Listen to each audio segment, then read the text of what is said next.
So, the only way really to know the truth of where the money went or where the money goes is to open the books at makikita at each and every congressman kung magkano.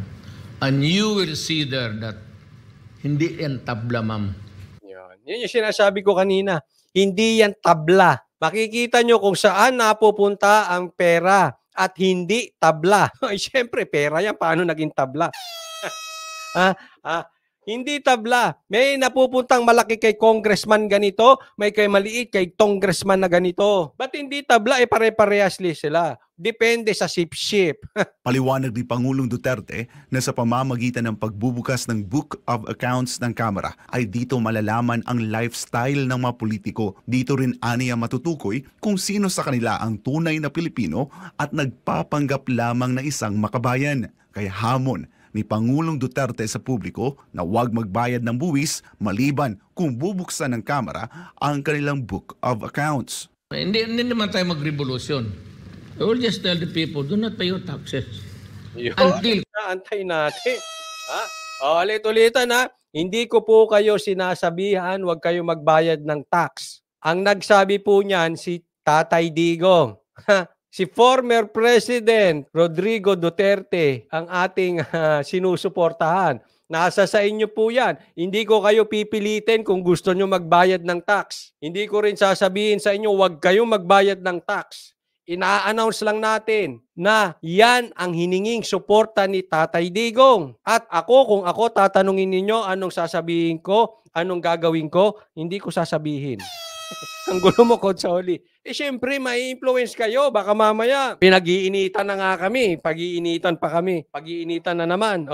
Basta kayo mag-decide niyan. Basta ako, DDS. Ang desisyon nasa sa inyo. Huwag kayo magbayad ng tax kung hindi bubuksan ng libro. Karapatan nyo yan. Kasi alam mo, magtitigas yan mga yan. Magtitigas-tigas yan. Tingnan ninyo ha. Doon sa buong interview ng gikan sa masa kay PRRD, nung ako'y nag-live, walang balita sa media nito. Ewan ko lang ngayon kung binalita na ng media, ng mainstream. I'm talking about mainstream. Pero nung ako nag-live, wala pang balita ang mainstream. Kaya ako siguradong-sigurado, nanginginig yung mainstream.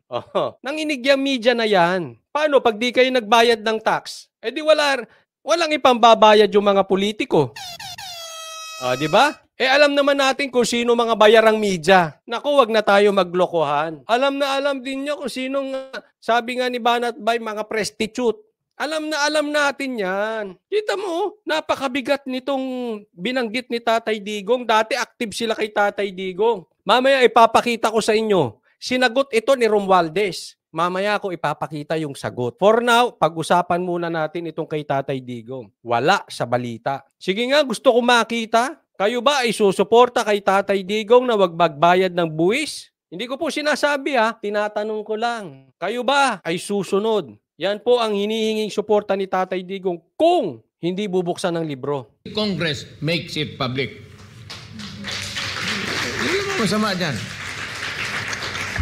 I want them to believe, huwag na kayo mag-file ng taxes. Sabihin mo muna sa Congress, pagbayad kami ng taxes, make it public kung saan ang pera namin. Kaya kayo lahat, hindi ako nagsasabi. Suportahan nyo to. Basta ako, yan lang ang papel ko. I-announce sa inyo kasi hindi ito, kailangan natin ito. Kailangan ikalat natin yan. Kasi hindi pinapansin ng mainstream media. Kaya ilagay nyo sa Facebook nyo, ilagay nyo sa YouTube nyo. Magbabayad kami ng tax, buksan nyo libro. Nang mayanig sila. Nanginig nga Alam ng media epekto niyan. Pag walang tax, wala silang panggastos. Pag wala silang panggastos, wala din. Walang ibibigay sa mga prostitute. Diba? Karapatan nyo yan bilang taxpayers according to Tatay Digong. Ako naman sabihin niyo, relax lang, coach, relax. Hindi, relax nga ako. Kanina, sogo lang pinag-uusapan natin. Di ba? Relax lang. Masaya ako Hindi, totoo, masaya ako. Malalim na kasi ito sinasabi ni Tatay Digong. For me, it's bordering dun sa, ito'y panawagan na Kasi sasabihin na naman ng iba, illegal to, illegal to, illegal to, illegal to. Bordering na naman tayo dyan. Kaya yung sinabi ni Tatay Digong, mabigat yan. It really means he is serious. Ba't nyo kinante yung anak ko? Ngayon, magbukasan tayo. Ito lang, pakiusap ko dyan sa lower house. Huwag na kayong umepal. Ang unang hinahamon ni Tatay Digong ay si Romualdez. Si Romualdez ang may hawak ng pera ng house, ng lower house. Siya ang hinahamon ng bukasan ng libro. Si Tatay Digong ang mauna. Papalag ka lang kung sip-sip ka. Hindi naman ikaw ang kinakausap. Papalag ka lang kung takot kang buksan ng libro. Bakit? Sabi nga ni Tatay Digong, hindi pantay, hindi tabla. Makikita sino ang malalaking congressman ang nakakatanggap at sinong mababa. Paikot-ikot eh. Romualdez, speaker, paikot-ikot tayo. Pera ng taong bayan yan. Eh ano ba naman kung ipakita nyo? Kurakot ka ba? Hindi, ako nagtatanong lang, kurakot ka ba? O kung hindi ka kurakot, hindi ipakita mo. Di ba? Kung hindi ka kurakot, simple, di ilabas mo. Bakit pinagtatagal nyo pa? Pinaiikot nyo pa? Hindi na lang maglabasan, simpleng-simple. Para kang alam mo yung isa, ako ayokong mapagpatol sa vlogger. Kaya hindi ko nababanggitin yung pangalan. Para kang yung isang vlogger eh. Pinaikot ng pinaikot ng pinaikot ng pinaikot. Ang hinihingi lang naman, audit. Tapos! Pinaikot mo ng pinaikot eh. Nahuli tuloy na ano ka, jukebox vlogger ka. Kung anong hulog yun ang kanta. At magkano ang nakukuha ninyo?